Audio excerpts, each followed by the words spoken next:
Hello, welcome to the presentation of this final project. This project is under the area of data science and machine learning, focused on healthcare and environment. My name is Álvaro Rodríguez Sanz, and I'm going to present the different aspects covered to address if COVID-19 virus spread can be predicted with the help of mobility trends offered by the mobile phone networks in Spain. The presentation is divided into an introduction where we can see the context of the issue, its justification, the main objectives stated, and the methodology used. An exposure of the activities performed in our design and implementation based on our problem understanding, data gathering, data preparation, and the different models used. And a final evaluation of the different results obtained and recommendations for further investigations and analysis. Introduction. Nowadays, we are living in a world highly connected, from a physical to a virtual perspective. COVID-19 has been revealed as a dramatic example of this reality. Our modern society, our daily activities, our healthcare systems around the world, all of them has been affected by this virus in a very short period of time. A lot of investigations has been done to understand COVID-19 spread. A general agreement adopted by healthcare authorities is that transmission happens mainly due to droplets or aerosols and direct contact with the infected surfaces. It has been observed that the majority of the population affected will experience from 0 to slightly moderate respiratory symptoms. During the last 1 year and a half, we have seen how the healthcare systems around the world were close to collapse due to COVID-19. A pandemic like COVID-19 triggers the need to provide healthcare systems with protocols and tools that help to forecast virus spread and organize its human and material resources.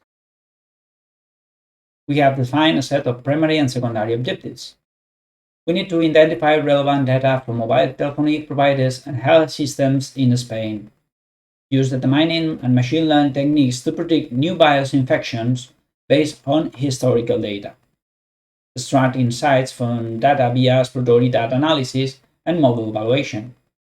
Try to understand if behavior of COVID-19 can be explained under the phone mobility dimension. Cross-industry standard processes for data mining, plan to study art plus the agile are the methodologies used in this work.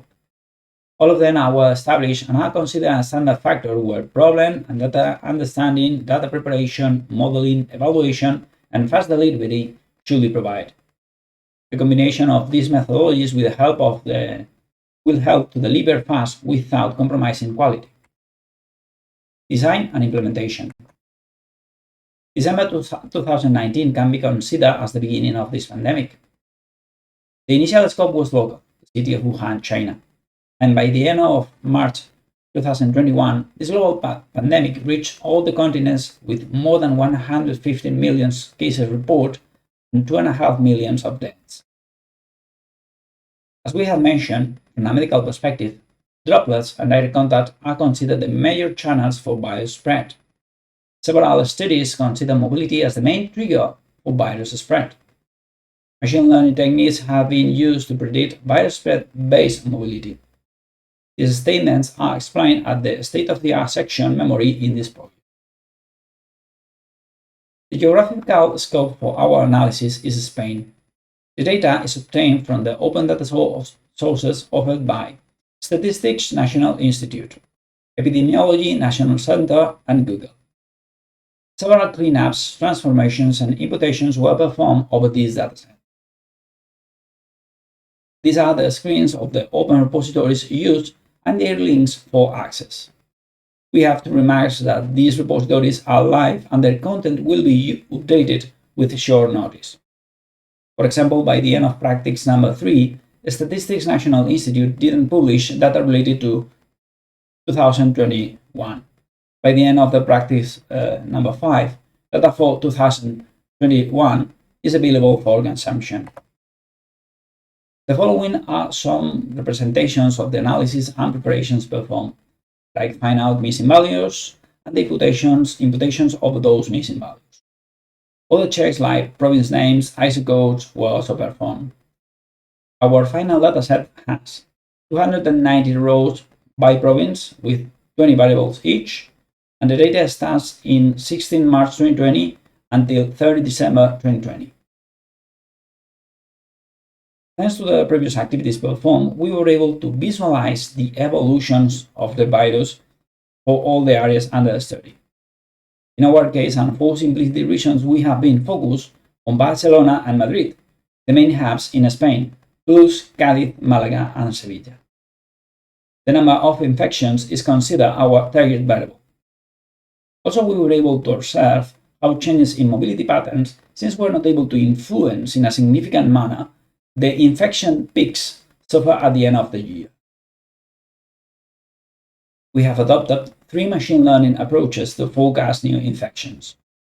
RIMA, autoregressive integrated moving average, coded in R language, where Box-Cox transformation was used to stabilize variants.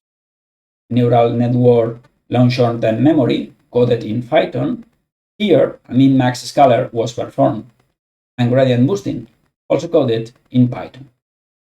We have tested univariate, where number of infections is considered target variable, and multivariate, where again, number of infections is considered as our target variable, plus other mobility variables considered as external regressors. Our trained dataset was configured from 16 March to 13 December, and the test dataset was from 14 to 13 December 2020. 3 forecast horizons were performed, 7, 14, and 17 days. And the benchmark used was root mean square error for all the models and situations analyzed. These figures as an example of the forecast obtained for Málaga. 17 days with a forecast horizon set up for 17 days, as I mentioned, plus 2 mobility variables that are total mobility change offered by Statistics National Institute and residential changes offered by Google for the different models considered. Evaluation. For the 5 areas under the study, Barcelona, Madrid, Málaga, Cádiz, and Sevilla, the inclusion of mobility variables didn't increase the performance in a significant way.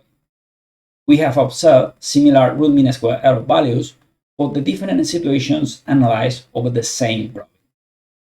We can see here ARIMA offers similar root mean square error values for univariate and for the 2 external regressors approach.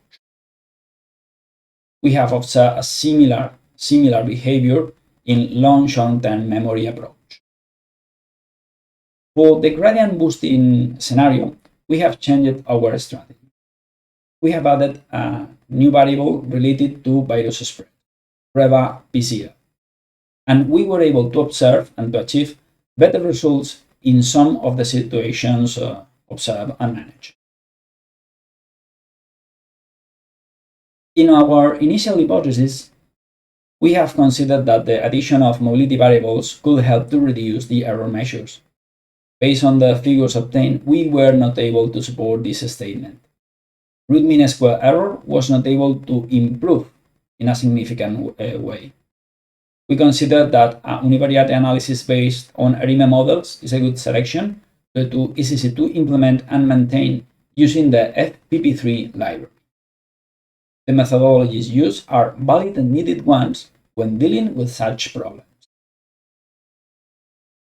The results obtained support the following further works and activities.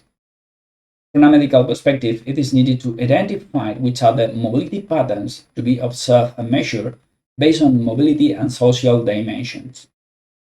From a data science perspective, more feature engineering has to be done to discover these variables, the variables that are needed. To achieve the previous statements, design of experiments should be considered and should be done over a control group of populations based on sex, age, mobility, and social patterns, plus another ones. The code for this project can be accessed at the following link. A copy of the code, memory, and repos have been already loaded to the university system for further review. Thank you for your attention.